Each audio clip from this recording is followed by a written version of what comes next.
नमस्कार, न्यूज 21 देख रहे हैं आप और मैं हूं आपके साथ अखिल। कोविड 19 के बाद युवाओं में अचानक हृदय गति रुकने के मामले तेजी से सामने आए हैं। क्या यह वैक्सीन का साइड इफेक्ट है? क्या हमारी जीवन शैली बनी है खतरनाक, या फिर कहीं हम विज्ञान को समझने में देरी कर रहे हैं? इन्हीं सभी मुद्दों को लेकर एडिशनल डायरेक्टर संजीव पारासर ने बीकानेर के वरिष्ठ हृदय रोग विशेषज्ञ डॉक्टर सुरेंद्र पूनिया से खास बातचीत की। आइए आपको भी सुनाते हैं। दोस्तों नमस्कार, मैं संजीव पाराशर फिर आपका एक बार बहुत बहुत स्वागत करता हूं। दोस्तों आज मेरे साथ हैं डॉक्टर सुरेंद्र पूनिया। डॉक्टर सुरेंद्र पूनिया बीकानेर के एक विख्यात कार्डियोलॉजिस्ट हैं और आप बीकानेर में लगातार सेवाएं दे रहे हैं दो हॉस्पिटल्स में। और जहां तक बीकानेर की जनता इनके अनुभव से, क्योंकि आप 2015 के जो है वो डीएम हैं और ये बहुत ही इनका जो हाथ है बहुत ही सदा हुआ है। मैं बहुत सी बातें आज आपके साथ में इनके साथ करने आ रहा हूं, बट एक चीज मैं आपसे कहूंगा दोस्तों कि आज की डेट में पेशेंट्स कार्डियक के लगातार बढ़ते जा रहे हैं। आज पेशेंट्स के साथ साथ में डॉक्टर्स भी बढ़ रहे हैं। हिंदुस्तान में करीब करीब 6500 कार्डियोलॉजिस्ट हैं और आपके बीकानेर में 10 से 12 कार्डियोलॉजिस्ट होंगे। लेकिन उन कार्डियोलॉजिस्ट में भी जब आप डीएम कार्डियोलॉजिस्ट की बात करते हैं, बहुत सी और भी ब्रांचेस हैं, मुझे आज तक नहीं पता थी। मैं डॉक्टर पूनिया से जानना चाहूंगा कि उनकी स्पेशलाइजेशन क्या है और उनका अनुभव किस क्षेत्र में ज्यादा है। इसके साथ साथ और बहुत सी बातें हैं, जैसे आप यूं कह लीजिए कि एक आईसीएमआर की एनसीडीएक्स की रिपोर्ट आई है कि जिसमें कहा गया कि कोविड 19 की जो वैक्सीन थी वो बहुत सेफ थी, उसकी वजह से कोई साइड इफेक्ट और कोई भी हार्ट के पेशेंट्स नहीं बढ़े हैं। ये बहुत सी चीजें हैं, मैं जो डॉक्टर साहब से इसके बारे में भी जानना चाहूंगा। और उसके साथ साथ में मैं ये भी जानना चाहूंगा कि आज के डेट में बहुत ही जो है वो कार्डियक पेशेंट, यंग कार्डियक 40 साल से नीचे बहुत सी डेथ्स हो रही हैं, ये क्यों हो रही हैं और इनमें क्या क्या चीजें प्रिवेंशन होनी चाहिए? क्योंकि आज पेशेंट डायरेक्टली कार्डियोलॉजिस्ट के पास आता है, फिजिशियन को जो है वो ऊपर करके, तो कार्डियोलॉजिस्ट के पास पेशेंट जब आता है तो क्या क्या जो उसकी सिम्टम्स होते हैं जिसकी वजह से कार्डियोलॉजिस्ट उनको डायरेक्टली डील करता है। सर मैं आपका बहुत बहुत स्वागत करता हूं डॉक्टर पूनिया। सर सबसे पहला मेरा क्वेश्चन ये है आपसे कि आप यहाँ पर बीकानेर को जो है सेवाएं दे रहे हैं, लेकिन अभी जो लेटेस्ट जिस तरह की जो आईसीएमआर की रिपोर्ट आई है शनिवार को, उसमें कहा गया कि कोविड 19 वैक्सीन सेफ थी। आपका अनुभव क्या कहता है? जहाँ तक मेरा मानना है कि कोविड वैक्सीन था वो ऑलमोस्ट सेफ था। कुछ कुछ ये कंफर्म नहीं कर सकते, लेकिन कुछ केसेस हो सकता है कि इसमें हार्ट अटैक के बढ़े हों उसकी वैक्सीन के आने से। लेकिन जनरली ये देखने में आया है कि वैक्सीन की वजह से कोई बहुत ज़्यादा इफेक्ट हार्ट अटैक्स में नहीं है। कोई और भी कारण हो सकते थे? बहुत से कारण हो सकते हैं। कोई भी वैक्सीन होती है उसके हल्के फुल्के साइड इफेक्ट हो सकते हैं। और ये तो कंपनियां भी कई बार कहती हैं कि साहब हमारे वैक्सीन से कुछ ऐसी चीजें जो है वो हो सकती हैं। हाँ। लेकिन जो रिपोर्ट्स लेटेस्ट है उसके बारे में मतलब you are also agree with that? हाँ बिल्कुल, कि बहुत ज्यादा कोई ऐसा नहीं कि बहुत बहुत ज्यादा नंबर में बढ़े हो, ऐसा मुझे नहीं लगता। क्योंकि डॉक्टर साहब होता क्या है कि जब आम जनता बैठती है और इस तरह से जो यंग इंसिडेंट्स होते हैं, जैसे अभी जो है वो शुक्ला साहब का, या आप यूं कह लीजिए राजू श्रीवास्तव का, और बहुत से एक वो संगीतकार भी थे उनकी डेथ हुई, तो जब भी कोई नाम आता है तो कोविड वैक्सीन के ऊपर जो है वो लोग गड़ा फोड़ देते हैं। तो आपके हिसाब से मतलब इस तरह की? नहीं, कोविड वैक्सीन तो सबको लगा है। हाँ जी, जितनी पॉपुलेशन है सभी को कोविड वैक्सीन लगा है, सबको तो अटैक नहीं हुए। तो डॉक्टर साहब ये यंग जनरेशन क्यों आप सोच रहे हैं कि 40 साल से नीचे में अटैक क्यों ज्यादा? पहले भी होते थे, कोविड से पहले भी यंग डेथ थी। इंडिया में ज्यादा कॉमन है कि 40 से नीचे भी आजकल करीब ये माने 20 से 25% लोगों में जो अटैक है वो 40 से कम एज में आ रहे हैं। ऐसा कोई खास कारण डॉक्टर साहब? खास कारण क्या है कि अभी जिस तरीके से लाइफस्टाइल चेंज हुई है ना लोगों में, जैसे कि अपन देखते हैं कि स्ट्रेस बढ़ गया है। सब लोग स्ट्रेस में रहते हैं, चाहे वो जॉब से रिलेटेड हो चाहे पढ़ाई से रिलेटेड हो, वो बहुत जल्दी कम एज पे स्ट्रेस बढ़ रहा है लोगों में। एक ही है। दूसरा पॉल्यूशन एक बहुत बड़ा इंडिया में एक रीजन है कि हर जगह पॉल्यूशन है, वो भी एक रीजन है।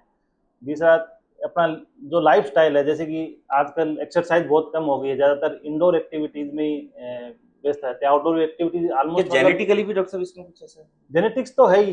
जेनेटिक तो जिसके फैमिली में हिस्ट्री है वो पहले भी था, लेकिन जो अभी जो यंग में है उसके कारण ये जो मतलब पॉल्यूशन है, लाइफ स्टाइल है, लाइफ स्टाइल रिलेटेड है, लेक ऑफ एक्सरसाइज है, और अपने जो खाने पीना है वो भी बिल्कुल अलग हो गया। जो जंक फूड है उसकी मात्रा बढ़ गई है पहले के। बिल्कुल सही कहा डॉक्टर साहब ने। तो इनकी वजह से जैसे स्मोकिंग हैबिट्स हैं वो आजकल बहुत यंग जनरेशन है वो उसको अडॉप्ट करने लग गई है, वो भी एक मेजर फैक्टर है। और दूसरा डॉक्टर साहब जो है वो diabetes is also editing factor. हाँ, डायबिटीज भी अब कम एज में आने लग गई है। तो ये सारी लाइफस्टाइल रिलेटेड चीजें हैं, जैसे डायबिटीज है, हाइपरटेंशन है, हार्ट अटैक है, ये सारे यंग लोग जो है अपने इन चीजों का ध्यान ना देकर के अपने काम की तरफ जो है वो बहुत फोकस कर लेते हैं इसकी वजह से। स्ट्रेस है, अब स्ट्रेस की वजह से लेक ऑफ एक्सरसाइज है, पोल्यूशन है, ऐसे बहुत सारे नए फैक्टर, एडिक्शन है जैसे स्मोकिंग है, तो ये सारे मेजर फैक्टर्स हैं जो इसीलिए जो 40s के नीचे की जो डेथ रिपोर्ट ज्यादा होती है। वैसे इसमें एक क्वेश्चन मैं और जानना चाहूंगा कि नॉर्मली फिजिशियंस पहले सारी चीजें डील कर लेते थे, अब आज की डेट में जैसे अभी मैंने कहा कि हर साल जो है वो 523 के करीब करीब नए डीएम कार्डियोलॉजिस्ट बनते हैं और 6,500 से ऊपर हैं।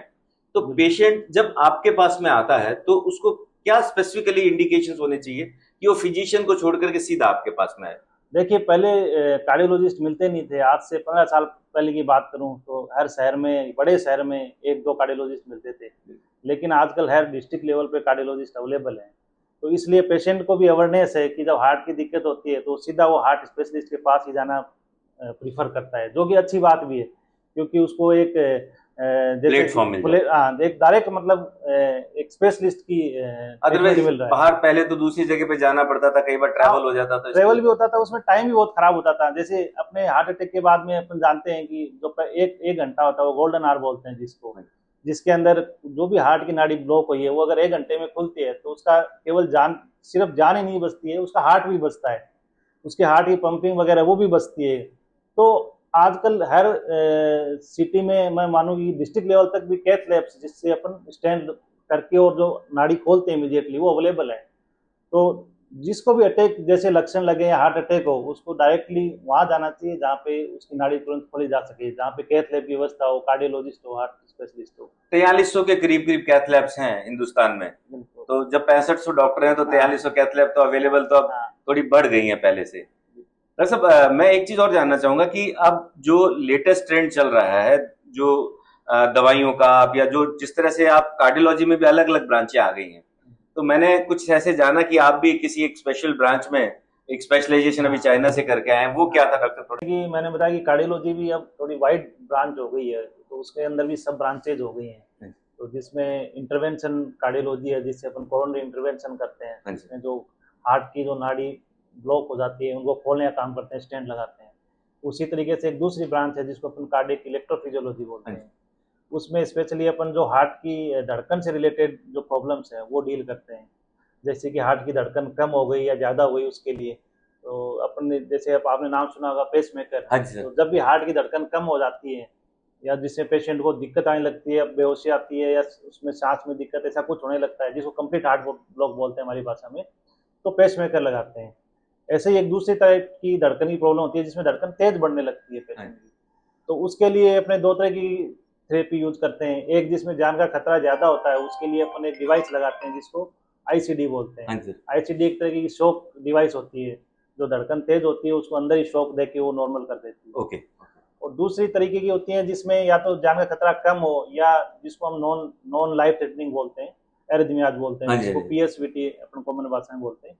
उसको अपन एक एनर्जी दे के उनको नष्ट कर देते हैं, ताकि वो कंट्रोल हो जाए। कंट्रोल, रेडियो फ्रिक्वेंसी एब्लेशन, मतलब जो उनमें कुछ एक्स्ट्रा सर्किट होते हैं उसको अपन एब्लेशन करके उनको रूटीन वाली पे, ताकि आपकी जो है हार्ट बीट बार-बार वो तेज धड़कन नहीं हो। वैसे कितने पेशेंट्स जो हैं वो इंटरवेंशन के जो है वो रूटीन में से अगर 100 पेशेंट इंटरवेंशन के आए तो कितने पेशेंट इस तरह के जो है वो आप डील करते हैं अपने प्रैक्टिस में? हाँ, तो उसके अंदर ये एवरेज माने कि जो 100 अपन इंटरवेंशन करें, जो हार्ट जो कोरोनरी का जो इंटरवेंशन स्टेंट लगाते हैं, तो उसमें अपने माने कि 5-7 पेशेंट अपने इस तरीके के भी निकलते हैं, इलेक्ट्रोफिजियोलॉजी से रिलेटेड, जिनको ट्रीटमेंट की जरूरत होती है। तो डॉक्टर एक चीज मैं और जानना चाहूंगा कि मैंने जैसे आपको शुरुआत में कहा कि जब फिजिशियंस के पास पेशेंट जाते हैं और आपके पास पेशेंट्स आते हैं, तो क्या क्या सिम्टम जैसे आम आदमी को पता नहीं लगता, अभी भी लोगों को मैंने सुना है कि साहब गैस बन रही थी रात को, बड़े कंफ्यूजिंग सिम्टम्स होते हैं, कई लोग दांत का दर्द की वजह से मैंने देखा, तो ये क्या आप इंडिकेटेड है कि आम आदमी को ये पता लग जाए कि मुझे कुछ तकलीफ है?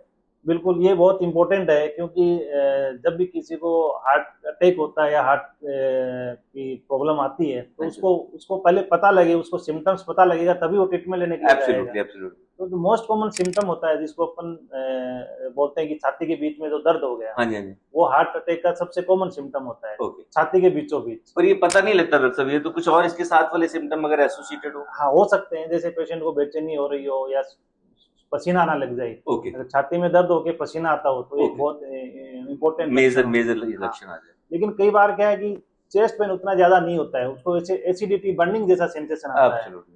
तो वो एक बहुत ही कंफ्यूजिंग लक्षण होता है। रात को ज्यादा खा लिया था, बिल्कुल, रात में हाँ, खा ये लिया। कनेक्ट करते हैं कि कल ये खा लिया, कल कुछ ज्यादा तला हुआ खा लिया, उसकी वजह से जलन लग गई होगी, एसिडिटी होगी। हाँ हाँ। लेकिन ऐसा नहीं है, अगर किसी को पहले कभी एसिडिटी नहीं है और अचानक से छाती जलने लग गई है, हाँ। तो ये हार्ट अटैक का एक इम्पोर्टेंट लक्षण होता है। उसको अपनी नेक्स्ट जांच करवानी कितनी चाहिए। देर में डॉक्टर के पास पेशेंट पहुंच जाए तो you can save his life as well as the system also?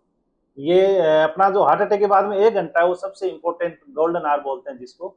तो अगर किसी की नाड़ी ब्लॉक हुई है, नाड़ी ब्लॉक होगी तो उसकी जो हार्ट की मांसपेशियां उसको ब्लड नहीं जाएगा, तो उसका लिए जो सर्वाइवल टाइम है वो बिना ब्लड के कितनी देर रह सकती है, वो 1 घंटा होता है। 1 घंटे बाद में अगर उसमें खून नहीं जाएगा तो उसमें डैमेज होगा ही होगा। वहां का पोर्शन रह जाए। सर सर एक चीज मैं और जानना चाहूंगा कि मेरी एंड ऑफ दिस चीज की आप जो है यंग जनरेशन को कोई मैसेज देना चाहेंगे? हाँ, यंग को यही देना चाहूंगा कि जो जिस तरह की लाइफस्टाइल आजकल चल रही है उसमें है कि आप जो इंडोर गेम्स हैं उससे बजाय आप बाहर की एक्टिविटी करें। ओके। कुछ भी खुशी, चाहे गेम आपको खेल खेलना वो खेल सकते हैं या कोई भी एक्सरसाइज करें, लेकिन अपनी फिजिकली एक्टिव रहें आप। ओके। दूसरा कि जो आज के टाइम में देखा है कि यंग जनरेशन में एडिक्शन बहुत है, स्पेशली जो स्मोकिंग और एल्कोहल का लेके। हाँ हाँ। तो स्मोकिंग है, ये बहुत बड़ा एक फैक्टर है जो कि कम उम्र में हार्ट अटैक आते हैं। तो आप स्मोकिंग इम्पोर्टेंट फैक्टर है जिसमें कि अपने पूरी शरीर के ऊपर स्ट्रेस पड़ता है, तो सारा बॉडी का सिस्टम है वो स्ट्रेस में आता है, जिसमें केवल हार्ट अटैक के नहीं, मतलब डायबिटीज, हाइपरटेंशन, ये सब स्ट्रेस की वजह से आने वाली बीमारियां हैं। तो उससे जहाँ तक हो सकते हैं बचे उससे। मैं ये डॉक्टर साहब से इतनी मुलाकात के बाद में इस निष्कर्ष पे पहुंचा हूं कि यंग जो डेथ्स हो रही हैं उसके पीछे रूटीन जो है उन लोगों का, यंगस्टर्स का फूड हैबिट्स हैं या उनका नॉन एक्सरसाइज शेड्यूल्ड है, वो अपने आप में जो है वो शायद इन सब चीजों को चेंज करने से बचा सकता है हार्ट अटैक से। और साथ साथ में बीकानेर में, जैसा डॉक्टर साहब ने कहा, इलेक्ट्रोफिजियोलॉजिकल जो कार्डियोवेस्कुलर कर रहे हैं, लोग ट्रीटमेंट कर रहे हैं, वो अपने आप में जयपुर से इस रीजन में तो जो है वो अभी एडवांस ही है। इसके यहाँ के पेशेंट जयपुर जाया करते थे तो अब उनको यहाँ पे सुविधा मिल रही है। और इसके साथ साथ में जो एक मैं आप लोगों को भ्रम क्लियर किया कि आईसीएमआर जो ये डाटा देकर के आया है कि साहब इससे कोविड-19 के वैक्सीन के बाद में कोई अटैक के परसेंटेज नहीं बढ़े, और डॉक्टर साहब ने भी इस बात को प्रूव किया। मैं डॉक्टर पुनिया आपको बहुत बहुत धन्यवाद दूंगा चैनल की तरफ से, एंड आपने इस चर्चा में भाग लिया। Thank you very much doctor साहब। Thank you.